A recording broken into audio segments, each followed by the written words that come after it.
2022 was the deadliest year for Palestinians in 16 years. Over 200 killed, 34 children killed. 2023 has started off even worse. Every single morning, we wake up to more stories of Palestinians who have been murdered by Israel. The wanton and often unprovoked killing of Palestinians by Israelis is met only with silence by the rest of the world. Both the British government and the leader of the opposition, Keir Starmer, are not just ignoring the slide into fascism in Israel, are not just ignoring the daily murders and atrocities by the Israelis against the Palestinians, but by silencing any voices in solidarity with Palestine, in silencing any criticism of Israel of any form, they are enabling, facilitating, and greasing the wheels of what is being done by Israel today.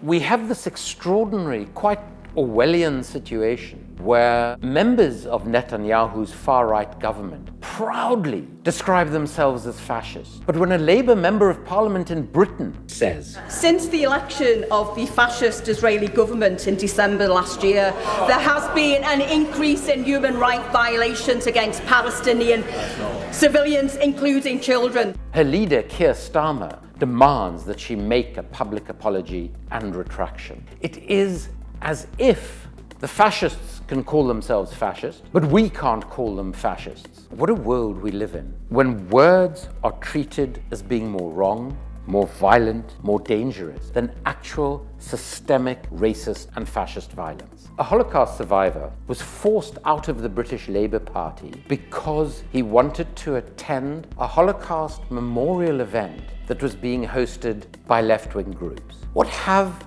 our politics come to when somebody who has endured the horrors of the Holocaust, who wants to memorialize those horrors and make real and live the phrase never again, is told by what is supposed to be a center-left political party that he cannot do so, that he cannot commemorate with those he chooses to, in the way that he chooses to, and that so doing is incompatible with membership of the Labour Party. This is the exact definition of cancel culture, and yet silence. Where are all the free speech warriors on this issue? We have an extraordinary political situation in the world at the moment where fascists who occupy the Capitol in Washington, D.C., wear t-shirts emblazoned with Camp Auschwitz, standing right next to people holding the Israeli flag. How is this happening in our politics? It's sadly very simple. Israel has become the poster child of an awful right-wing variant of ethno-nationalist political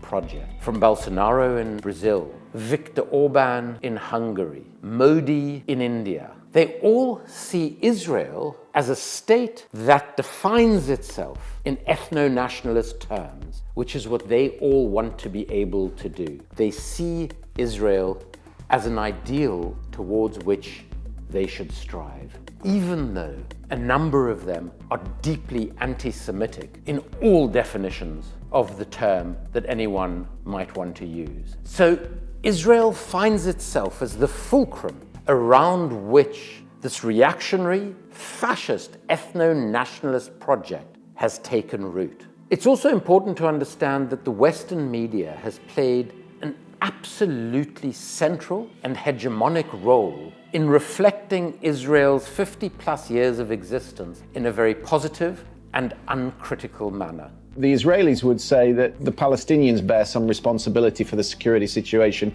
in Israel as well. You know, that is such a predictable question. I could have written it myself, because not only has one of the holiest places been raided twice in a row, not only have 93 Palestinians been killed since the start of the year, not only has the town of Hawara been subjected to a Jewish pogrom, and even if no Palestinians were killed, millions of us continue to live under a brutal regime of apartheid, under a brutal regime of military occupation, both internationally recognized. There are 2 million Palestinians that live besieged in an open-air prison in the Gaza Strip. How much violence is enough violence for people to retaliate? Let me ask you this, Christian. If somebody invaded your home and attacked your family, what would you do? The ways in which the killings of Palestinians by Israel are dealt with in that media would be absolutely absolutely horrifying in many other situations we find ourselves in, including in the Ukraine today. It is seen as noble and right for occupied Ukrainians to defend themselves against Russia. They've sort of grated the styrofoam and they're now putting it into the bottles. The styrofoam works to make the Molotov cocktail sticky, to help it stick to vehicles, to other targets as well. You can see them grating it. So why is it not right for Palestinians to defend themselves against their occupier, Israel? We're encouraged to support Ukraine, to fly Ukrainian flags. But football clubs have been fined for supporters flying the Palestinian flag and reported to schools under prevent as terrorist sympathizing. Babies and children are getting killed for no reason at all in Palestine. You've got your racist views, take them somewhere else because they're not welcome here. Why this total difference for Ukraine and for Palestine? Apartheid South Africa was often described as colonialism of a special type. And I think that Israel too falls into that bracket, a quite unique kind of colonialism. But it is, without doubt, a form of settler colonialism, as a consequence of which we have to ask ourselves, is this not some relic of the long ago past, of a history that we've moved beyond? And why is so much of the world allowing this form of settler colonialism to flourish and grow in Israel and the occupied Palestinian territories? The mainstream media is failing us. It no longer calls out injustice. It no longer calls out fascism. To find out what is really going on in the world, support independent media. Support Double Down News on Patreon.